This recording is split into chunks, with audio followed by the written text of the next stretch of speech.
Bismillahirrahmanirrahim. Assalamu alaikum. Okay, dear students, today we are going to discuss the business stakeholders. Traditionally, the view of the business was that is termed as the shareholders concept. What was the shareholders concept? That the business owes to the owners. It is legally binding duty for the business to put the needs of the owners first. It was the traditional concept of which is termed as shareholders concept. In other words, the business works to increase the shareholders value. But with the passage of time, this limited concept was changed, and there comes the concept of stakeholders. It's termed as stakeholder concept. What is stakeholders concept? The view that business and their managers have responsibilities to wide range of groups, not just the shareholders. That is your stakeholders concept. And what are the stakeholders? Stakeholders are the people or group of people who can be affected by and therefore have an interest in any action by an organization. So it's a very broad term. Means all the people who are affected by the business and have the interest in any type of action of the business organization. So businesses have responsibilities to a wide range of people, not just the shareholders. So here there is a change of from shareholders concept to the stakeholders concept. So you should not confuse the two terms, stakeholders and the shareholders. Stakeholders is a much broader term that covers many groups, and this also includes the shareholders as well. So shareholders is only one type of stakeholders. Okay, right. So stakeholders include owners or the shareholders, as we said earlier, the managers, the employees, the customers, the government, the suppliers, and the community as well. And the directors also, because the directors all come in the managers or employees. So all these are the stakeholders. So business owners, they can be divided into two terminologies: the entrepreneurs who take the risk and the shareholders. So you must be remembering that if we go for the limited liability companies, there is a difference between the owners and the managers or the management. So then shareholders, that can be divided into directors, managers, employees, individuals, institutional investors, and other companies as well. Or anyone can be a shareholder. The person, the institution, other companies, whoever can buy the shares of that company becomes a shareholder. Simple as that. And all the shareholders, they are also the stakeholders. Entrepreneurs are the stakeholders. Okay. Entrepreneurs, we know three functions are performed by an entrepreneur. What are the functions? Innovation means new business or adding additional features to existing products or services. That is undertaken by an entrepreneur. Organization, they organize land, labor, and capital to produce products and services, and they take the risk. Setting up of business is extremely risky, especially a new venture. So they take the risk. So these are the three functions that every entrepreneur perform while setting up the business. Now coming to the stakeholders, first we discuss the directors. Directors are the major decision making and strategy formulation. They do all the major chunks in the business which have long-lasting impact on the business and as well as on the market as well. They retain the control of the management and they try to increase their own power and status. So these are the directors. Then comes the shareholders. They basically receive the dividends from the after tax profits and they are invested in the dividends. They are interested in their own earning. What they are getting at the end of the year, they are mostly interested in that. And that is why the traditional concept of the shareholders means what was the concept, as I said earlier, to increase the value of the shareholders, right? The value will be increased when they get more dividends. The share price will go up in the market and their value will increase automatically. And what they do, they share in the success of the business through appreciating the share price, right? The share price will increase by getting the dividends and by the trading in the market as well. When there is more dividends, the market value of the share will increase because people will be interested to buy those shares where the dividends are high. Then the workforce, the employees, what they want, they want to receive a fair wage. And what they want in return, they want to have good working conditions and security of their jobs. And how the security of jobs will be there if the business survival is there. Then comes the customers. They want to get good value for their money and a very good level of customer service, after sale service, supply of spare parts. Means they basically want to fulfill their needs. And what the business is doing, they are trying to fulfill their needs by their products, by their services. So customers want a good value for their money. Then comes the suppliers.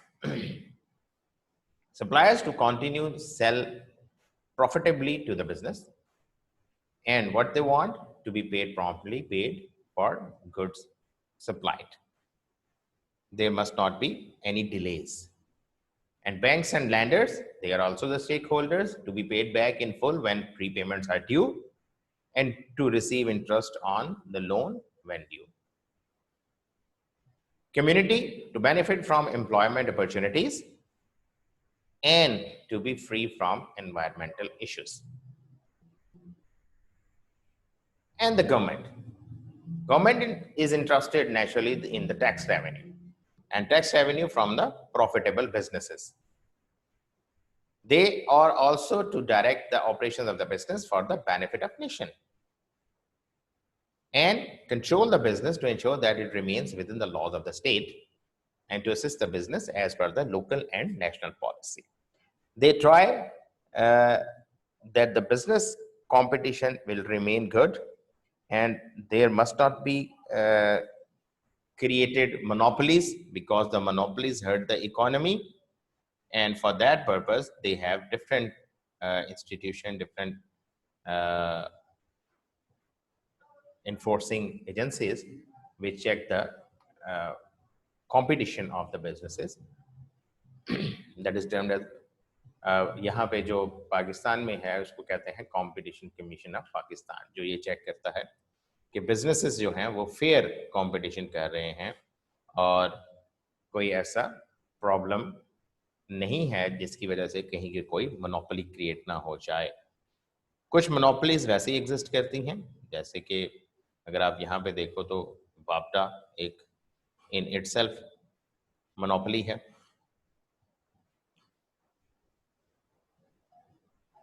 Okay.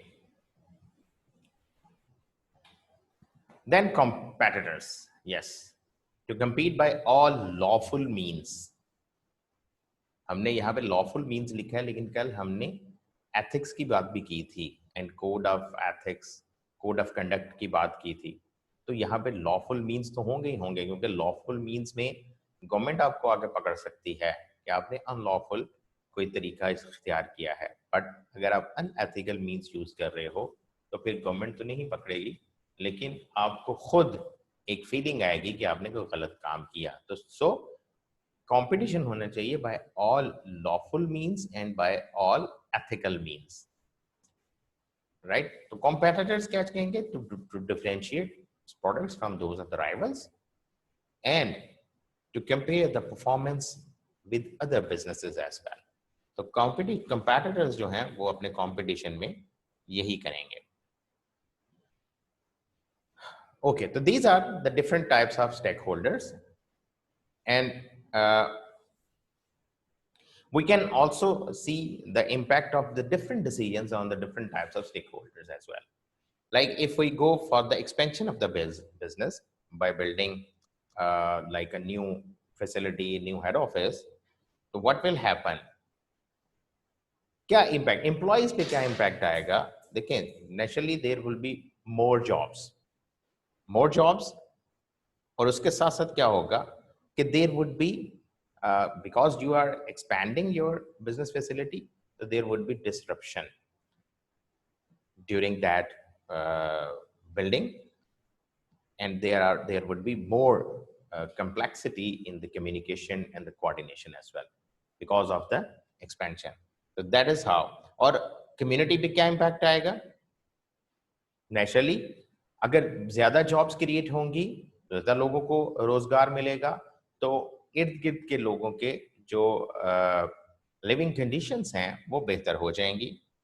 और naturally जब आप construction कर रहे हैं, जब building कर रहे हैं, तो डिस्ट्रप्शन तो होगी, जिसका इम्पैक्ट कम्युनिटी पे भी आएगा। और कस्टमर्स पे क्या इम्पैक्ट आएगा इसी का कि उनको बेहतर सर्विसेज मिलेंगी, उनके जो डिमांड्स हैं वो टाइमली पूरी होंगी, ऑर्डर्स मजीद वो ले सकेंगे, उनके सेल्स में ग्रोथ होगी, और कस्टमर्स को लार्जर बिजनेस के केस में कम प्राइस पे, यानी सेल प्राइस भी कम हो सकती है अगर हम कॉस्ट का बेनिफिट कस्टमर को देना चाहें। ठीक है ना, जैसे हमने इकोनॉमीज ऑफ स्केल की बात की थी कि लार्जर बिजनेसेस जो हैं वो इकोनॉमीज ऑफ स्केल अचीव कर लेते हैं। तो अब इकोनॉमीज ऑफ स्केल की वजह से जो लो कॉस्ट आएगी, उस लो कॉस्ट को पास ऑन किया जा सकता है in the shape of low price to the customers. तो अब देखें एक्सपेंशन का पॉसिबल इम्पैक्ट्स क्या क्या आ सकते हैं on the employees, on the community and on the customers as well. इसी तरह डिफरेंट जो बिजनेस डिसीजंस होते हैं उनके इम्पैक्ट्स स्टेक होल्डर्स पे आते हैं, वो हम देखते हैं as per the business activity, या क्या जैसे टेक ओवर किया जा रहा है तो टेक ओवर में क्या इम्पैक्ट्स आएंगे।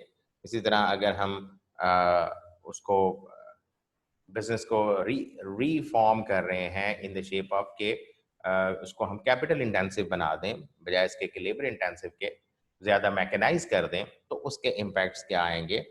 नेचुरली एम्प्लॉयज़ के लिए आपको ज़्यादा ट्रेनिंग प्रोवाइड्स करनी पड़ेगी, ज़्यादा आपकी कॉस्ट इनकर होगी, लेकिन उसका फ़ायदा क्या होगा कि आपकी प्रोडक्शन एफिशिएंट हो जाएगी, आप ज़्यादा जल्दी अपने कस्टमर्स की डिमांड्स को पूरा कर सकोगे।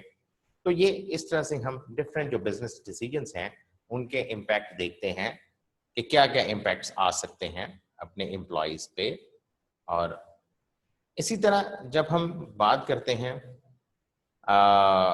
स्टेक होल्डर्स की, तो उनके क्या राइट्स हो सकते हैं, क्या उनके रोल्स हो सकते हैं, क्या उनकी रिस्पॉन्सिबिलिटीज हो सकती हैं, तो ये भी डिफर करते हैं फ्रॉम का stakeholder to stakeholder. जैसे हम अगर सप्लायर्स की बात करें तो उनका रोल क्या है, जो अभी हमने थोड़ी देर पहले भी बात की कि their role is to supply goods and services to allow the business to offer its products to its own customers, right. जब सप्लाई ही नहीं आएगी तो क्या होगा, प्रोडक्शन नहीं हो पाएगी।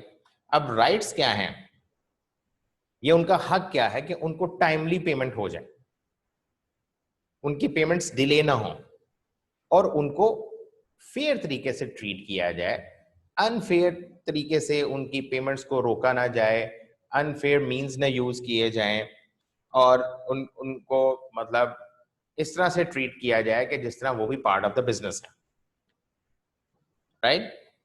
तो अब लीगल बाइंडिंग क्या आ जाती है, इस पे कोई लीगल बाइंडिंग भी आ जाती है। वो लीगल बाइंडिंग क्या है कि गुड्स और सर्विसेज जो बिजनेस ने ऑर्डर किए हैं वो ही सप्लाई किए जाएं, उसकी क्वालिटी वही हो, उसकी प्राइस वही हो, उसमें कोई डिफेक्ट्स ना हो। ये सारी उस पर लीगल बाइंडिंग आएगी, किस पे? सप्लायर पे। तो अब हमें पता चला कि उसका रोल क्या है, उसके राइट्स क्या है। सप्लायर की बात हमने की। इसी तरह जितने भी स्टेक होल्डर्स हैं उनके रोल्स, उनके राइट्स, उनके क्या लीगल बाइंडिंग है, ये हम देख सकते हैं। और इसके लिए आपकी बुक में एक बहुत अच्छा टेबल भी दिया हुआ है, आप जरूर उसको स्टडी करें, जिसमें सारे के सारे उन्होंने जितने स्टेक होल्डर्स हैं उनके रोल्स, रिस्पॉन्सिबिलिटीज दिए हुए हैं। तो उसको जरूर स्टडी करें। हम उस पर इतना टाइम ज़ाया नहीं करेंगे, आप खुद उसको स्टडी कर सकते हैं। हाँ हाँ, आपको क्वेश्चन हो तो जरूर मेरे से आप डिस्कस कर लीजिएगा।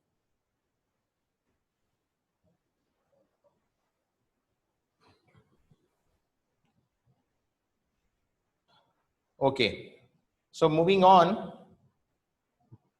हम देखते हैं कि कॉन्फ्लिक्ट्स जो आ जाते हैं स्टेक होल्डर्स में। कॉन्फ्लिक्ट्स की बात हमने पहले भी की। लाइक कॉन्फ्लिक्ट क्या आता है कि जो मैनेजमेंट टीम है दैट बिकम मोर इन्फ्लुएंशियल और पावरफुल हो जाती है। जैसे हमने कहा कि मैनेजर्स तो चाहते हैं कि वो पावर अटेन करें, उनका स्टेटस बेहतर हो। तो जब पावरफुल हो जाएंगे तो क्या होगा कि वो अपने इंटरेस्ट को ज्यादा परस्यू करना शुरू कर देंगे as compare to the interest of the business, और अपनी सेटिस्फेक्शन के मुताबिक काम करेंगे। वो मतलब टारगेट ये करेंगे कि सेटिस्फैक्ट्री लेवल के प्रॉफिट्स आए, जिस प्रॉफिट्स में से फिर उनका शेयर भी बढ़े। तो ये इस तरह से, जबकि दूसरी तरफ जो हम कह रहे हैं ओनर्स, वो क्या चाहेंगे? वो तो ये चाहेंगे कि उनको प्रॉफिटेबिलिटी अगर बढ़े तो उनकी शेयर होते हैं, वो बेसिकली एम्प्लॉयज ही होते हैं, लेकिन सारे का सारा जो कंट्रोलिंग राइट्स हैं वो मैनेजमेंट टीम के पास होते हैं। इसी तरह हम बात करें अगर कस्टमर्स एंड बिजनेसेस की, उसमें कॉन्फ्लिक्ट क्या आ जाता है? सबसे कॉन्फ्लिक्ट आता है बड़ा प्राइस का। जितने आपके ओनर्स हैं वो ये चाहते हैं कि हाई प्राइस चार्ज की जाए, जबकि दूसरी तरफ जो कस्टमर्स हैं या कंज्यूमर्स हैं वो चाहते हैं कि हमें लो प्राइस पे चीजें मिल जाए। ये तो एक फैक्ट है, पूरी दुनिया में यही चलता है कि जो बायर है वो ये चाहता है कि मुझे लो प्राइस पे अच्छी क्वालिटी की चीजें मिल जाए, जबकि जो सेलर है या ओनर है वो ये चाहता है कि मैं अपनी चीजों को हाई प्राइस पे बेचूं ताकि मेरी प्रॉफिटेबिलिटी बढ़े। तो ये तो एक मेन कॉन्फ्लिक्ट है जो पूरी दुनिया में चलता है, और इस कॉन्फ्लिक्ट को आज तक रिजॉल्व इस तरह से नहीं किया जा सका कि दोनों सेटिस्फाई होते ही नहीं। हाँ, इसमें फिर बेनिफिट क्या आता है? जब कंपटीशन बढ़ता है तो फिर बेनिफिट मिलता है कंज्यूमर को, कि जितना कंपटीशन बढ़ेगा उस तरह से उनकी जो कंपटीशन की वजह से प्राइसेस कम होती जाएंगी।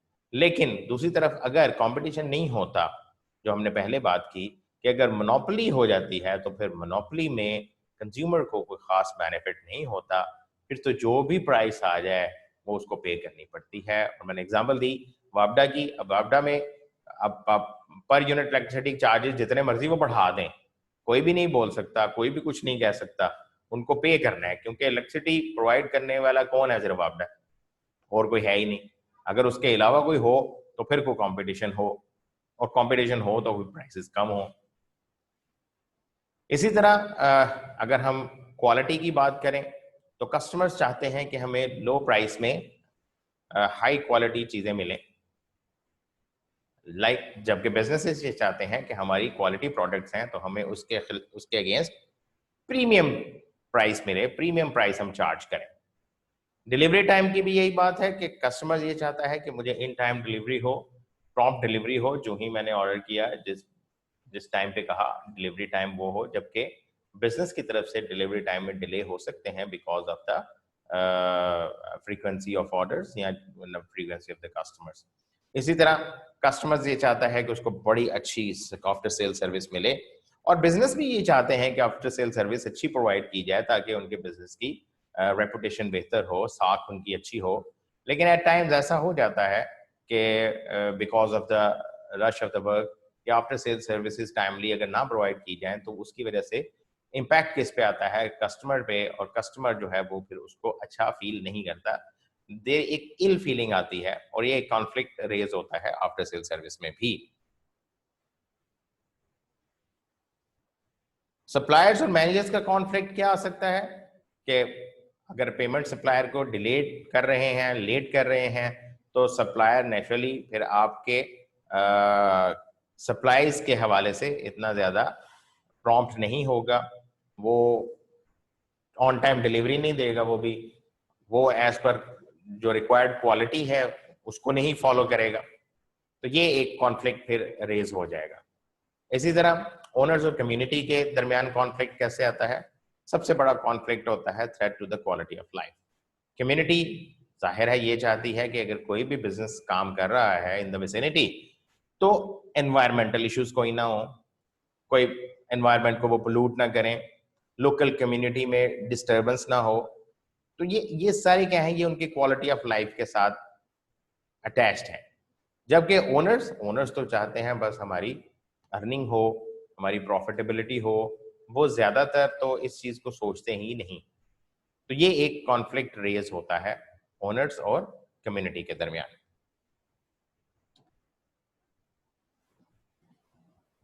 ओके,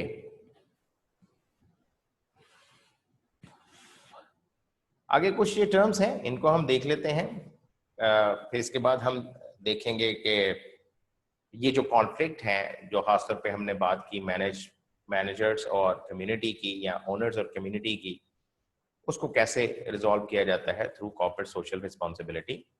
लेकिन ये उससे पहले हम देख लेते हैं कि ये मैनेजमेंट बाय आउट्स क्या होते हैं। मैनेजमेंट बाय आउट क्या होता है? When the ownership of a business is transferred to the current management team.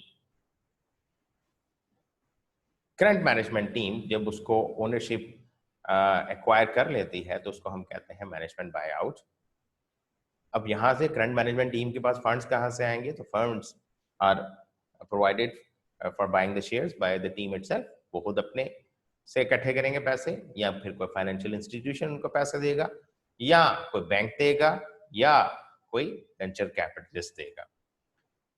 तो कहीं ना कहीं से उन्होंने वो कैपिटल अरेंज करना है उन शेयर्स को बाय करने के लिए, और जब वो ओनरशिप उसी बिजनेस की बाय कर लेंगे तो हम उसको कहेंगे कि ये मैनेजमेंट बाय आउट हो गया है। अब वो खुद ही मैनेजमेंट भी है और खुद ही ओनर भी है। आमतौर पे ये कब होता है मैनेजमेंट बाय आउट? जब ऑर्गेनाइजेशन में रीस्ट्रक्चरिंग चल रही हो, ठीक है, या प्राइवेटाइजेशन करने का चक्कर हो। जैसे गवर्नमेंट ओन एंटिटीज हैं, गवर्नमेंट ओन एंटिटीज वो प्राइवेटाइज करना चाह रहे हैं, तो अब नेचुरली प्राइवेटाइज करेंगे तो सबसे पहले एम्प्लॉयज को ये खतरा होता है कि जब ये प्राइवेट पीपल के पास जाएगा तो कहें हमें ले ऑफ ना कर दें, हम रिडेंडेंट ना हो जाएं। तो जब इस डर के मारे वो ये कोशिश करते हैं कि हम इसके शेयर्स को खुद ही खरीद लें। तो खुद खरीदने के लिए फिर वो कैपिटल इकट्ठा करते हैं, और अगर वो खुद खरीद लें तो उसको हम कहते हैं मैनेजमेंट बाय आउट। इसी तरह फुल और part closure of a family business और सब्सिडरी, ये भी ऐसे ही है कि एक फैमिली बिजनेस है, उसको या तो पूरे का पूरा क्लोज करना चाह रहे हैं वो, बिकॉज ऑफ एनी रीजन, शायद कंपटीशन इंक्रीज हो गया है, प्रॉफिटेबिलिटी उस तरह की नहीं आ रही, for any reason they want to close that business. तो आमतौर पे फिर अगर वो मैनेजमेंट टीम वहीं की अगर वो शेयर्स परचेज कर लेती है तो मैनेजमेंट बाय आउट हो जाएगा। और आमतौर पे देखा जाए तो जो प्राइवेटाइजेशन प्रोग्राम होता है वो भी लॉस मेकिंग यूनिट्स का होता है। तो लॉस मेकिंग यूनिट्स को भी आमतौर पे एम्प्लॉयज इसलिए परचेज कर लेते हैं कि अब वो अपने लिए काम करेंगे। जब अपने लिए काम करेंगे तो नेचुरली वो पहले से ज्यादा काम करेंगे, बेहतर काम करेंगे। तो उनको ये होता है कि हम काम करके इसको ज्यादा बेहतर तरीके से चला सकते हैं, तो उसको वो उसके शेयर्स परचेज कर लेते हैं। एडवांटेजेस क्या है मैनेजमेंट बाय आउट के? देखें, सेलर्स का पॉइंट ऑफ व्यू ये है कि भाई let them raise the finance for an ailing unit, right. जैसे हमने कहा कि एक खराब यूनिट है, काम नहीं कर रहा, लॉस मेकिंग यूनिट है, तो वो कहता है ठीक है भाई फाइनेंस के रेज कर लें, बेशक मेरे से शेयर्स खरीद लें, करते रहे जो मर्जी, मुझे तो पैसा मिल जाएगा ना, मैं एक साइड पे हो जाऊंगा, क्या फर्क पड़ता है। जबकि मैनेजर्स या एम्प्लॉयज का पॉइंट ऑफ व्यू क्या होता है कि they will retain their jobs in the same area and same occupation. तो उससे उनको एक कहीं ये डर भी नहीं रहता कि ले ऑफ हो जाएंगे, रिडेंडेंट हो जाएंगे या कहीं और उनको जॉब सर्च करनी पड़ेगी। तो इससे ये बेहतर हो जाएगा। और नेचुरली जब वो खुद अपने लिए काम करेंगे तो एफिशिएंसी विल बी बेटर। ये एक फैक्ट है कि जब इंसान अपने लिए काम कर रहा होता है तो वो ज्यादा मेहनत से काम करता है, और ज्यादा मेहनत से जब काम करेगा तो ऑटोमेटिकली एफिशिएंसी बेहतर हो जाएगी। वेंचर कैपिटलिस्ट की हमने बीच में बात की कि वेंचर कैपिटलिस्ट क्या होते हैं। These are the specialist who are prepare to take the risk of investing directly in the business.